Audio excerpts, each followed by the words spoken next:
How's it, guys? This is Dayvy FPL and welcome back to the Fantasy Premier League video here on my channel. Now in this video we're going to be going over some festive period tips that I have for you guys that will hopefully allow you to approach this festive period that we are currently in and will be going throughout the December and January period. It's a little bit different to the various tips I gave you at the start of the season because the Christmas period / festive period tips are a lot different due to the amount of fixtures happening in a small amount of time. So we have this congestion of fixtures that really change some aspects of our FPL teams, and we do have to take some things into account when we make our transfer options and even our team selection. So throughout this video I'll be giving you some tips on how you can approach this Christmas period and hopefully how to be successful, because it's a very important time between transitions from one wildcard period to another. A lot of people have used their wildcards, so how to approach this kind of a lack of transfers throughout a busy period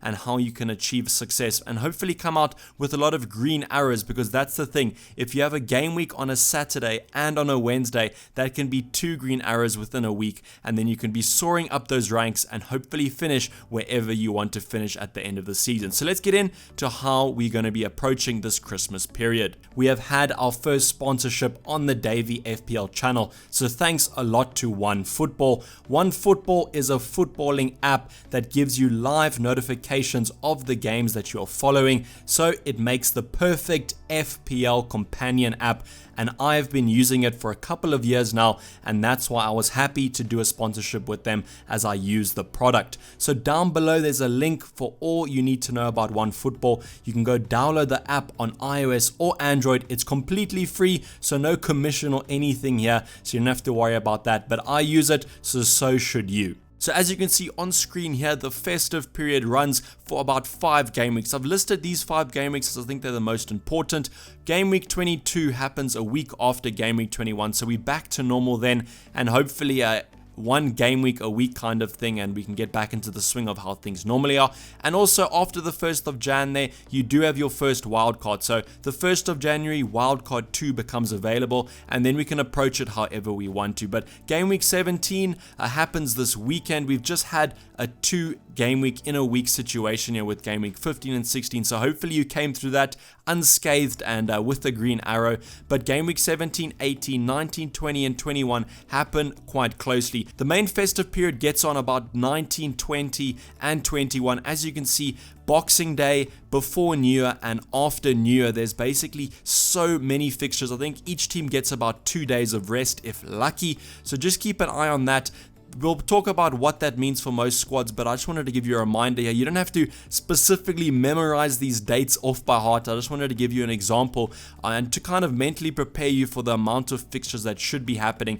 But it is quite exciting. Stay tuned for a lot of videos happening throughout this period. Subscribe and hit that bell notification so you can get notified of whenever I do drop a video. I'll be dropping most videos between most game weeks, so stay tuned for that. So game week 18, I do recommend you watch the preview. I released it yesterday afternoon, so if you did not go watch that, we go really in depth into game week 18 and how to approach it. But I wanted to give you a little bit of a reminder of probably the first conflict of this Christmas period. Game week 18, as you can see, Liverpool do not have a fixture. Liverpool versus West Ham has been postponed due to Liverpool participating in the Club World Cup in Qatar. So the first confliction of this Christmas period is that you're going to have to deal with your Liverpool players. So how you do that, whether transfer them out, bench them, or use a chip, we discussed that in the previous video, but this is the first thing you have to deal with. And after that, the most of the game weeks and the transfers should be quite nominal and useful, as you will be able to use them on whoever you want to, not just necessarily transferring out Liverpool players.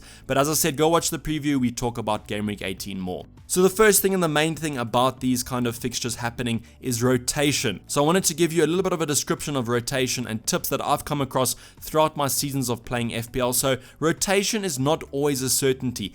As FPL managers, we usually expect the worst. So we'll think of a player like Mohamed Salah and we'll be like, listen, Salah can't can't play 3 games in a week. He definitely will be rested. But then in actuality, those 3 fixtures come, Salah starts all of them, and you don't want to miss out on a player that has the potential to do really well just because you think he's going to be benched. So as you can see on the second point, they always go with the player who will perform best. Don't bench a player who has a great fixture just because you're scared of rotation. We saw it last game week with Sadio Mane. A lot of people went with the captain, but I said in the stream, I think that if he is benched, he won't come on at all. So then you can always get that vice captainship, or you could even get a player off the bench. So just go with the potential of scoring. Don't bench a player who you think will do well just because you're scared of rotation. And then the last point you can see on screen there, bench appearances are not always a bad thing. When a player does come on, usually from an attacking perspective, it usually means that either they are comfortable or they really need a goal. So that's talking about the attackers. You don't often see a lot of defensive substitutions, especially not late on, and we shouldn't really be owning those players that do come on late on from a defensive point of view. But attackers, as I said, those 2 examples there, if Liverpool needed a goal and Sadio Mane comes on and he gets that goal, you're not going to be complaining about him being benched. So don't always look at the team sheet and think to yourself, oh damn it, that is 1 or 2 points on the bench there. I'm going to be playing those players and I'm not going to be getting a lot of points from them. That's not always the case. So the thing is, everyone has to deal with rotation. It's not something that's only going to be happening to your FPL squad. A lot of players own the popular players, so if they do get rotated, it's not the end of the world. But there are some things to do with dealing with rotation and how to kind of nullify the massive effect that it does have. So I've highlighted 3 points here. The first one is the most important one, and probably quite an arbitrary one, as a lot of people know it, is you have to have a strong bench. There are players right now that are really budget. I'm thinking of the likes of Kelly, who come in about 4.3 million, which is really cheap for a playing player. So just have those players on your bench. Maybe use a couple transfers leading up to this Christmas period to make your bench a lot stronger, as you'll see that they do come off the bench for your popular options that they do get benched. So have a strong bench. It doesn't have to be a massive amount of your budget. I'd recommend, as I said on the stream that we did, probably about 20 mil or less on your bench. Don't have a 7 mil player on your bench that you're going to have a benching headache, but just have some of these budget enablers. If they do come off for a 2-point appearance, so be it, but at least you're getting those points.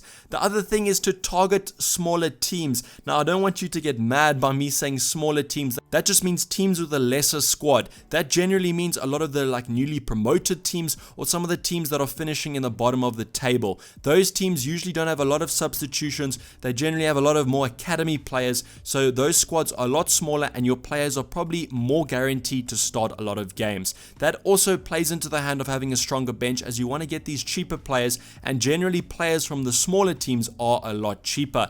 The next point is to target essential players. What I'm saying is, a perfect example of this was Musset for Sheffield United. He was benched for 1 game and Sheffield United couldn't do anything in attack, but now it looks like he has to be essential. It's not the best example as he is injured currently, but I just wanted to give you that example of a player that literally the team relies on. With Aston Villa, for example, I'm thinking of the likes of Grealish. He should be starting most game weeks in and out.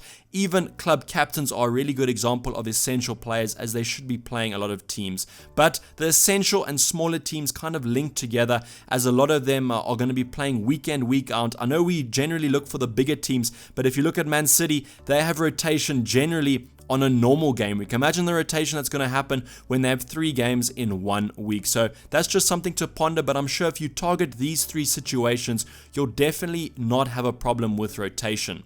So the last talking point we're going to be going over is I've highlighted 3 teams here with great fixtures. I'm going to be going over each of these 3 teams and suggesting players that I recommend you have out of these 3. So the best fixtures over the Christmas period from game week 17 to 21. They might have fixtures after this that are good or bad, but I'm just looking at the festive period here. The first option is Manchester United. As you can see there on screen, the only tough fixture in inverted commas is Arsenal away, and we all know that that should not be a 4 difficulty fixture. Their defense is absolutely shocking, and I'm pretty sure with the form Manchester United are in currently are going to do really well. But combine that with away fixtures to Watford and Burnley, who have looked shocking against the top 6 sides, you have some really nice fixtures in there. Players that I'd recommend right now from an attacking point of view, I'd probably say Marcus Rashford. Reason being, he's in form and he doesn't get injured a lot. The likes of Martial has been shown to be injury prone, and I don't know if United are going to be risking him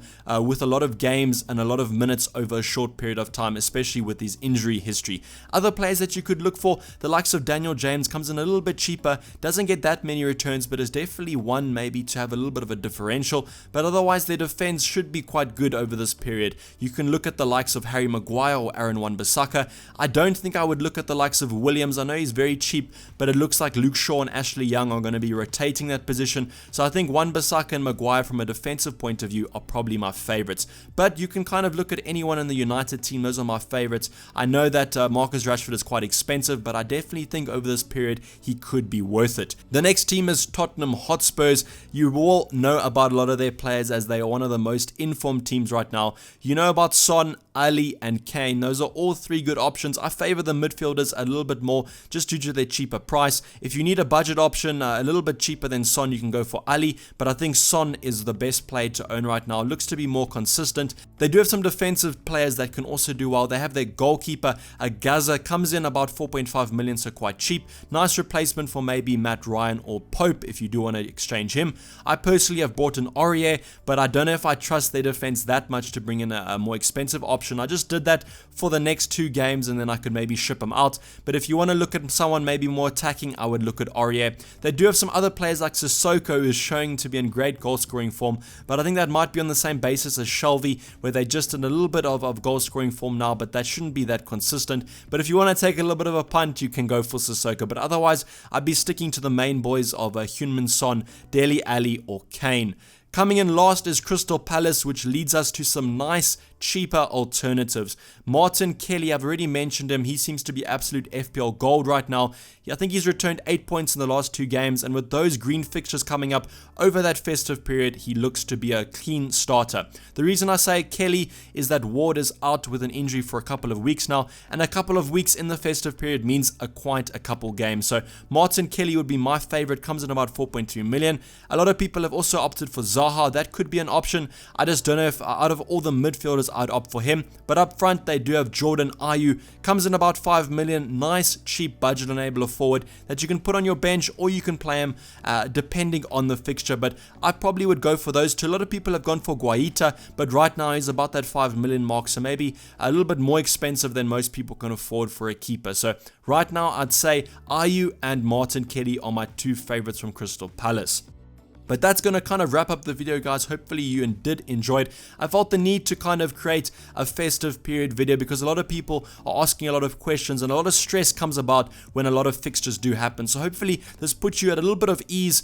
Comment down below if you do have any more other questions, and subscribe if you are new or have not subscribed yet. Otherwise, like the video, as I said, if you did enjoy. Stay tuned for the team selection coming up probably tomorrow. Otherwise, follow me on Twitter at DayvyFPL for future updates. I'm going to be signing off. This has been DayvyFPL, and I'm out. Cheers. Bye.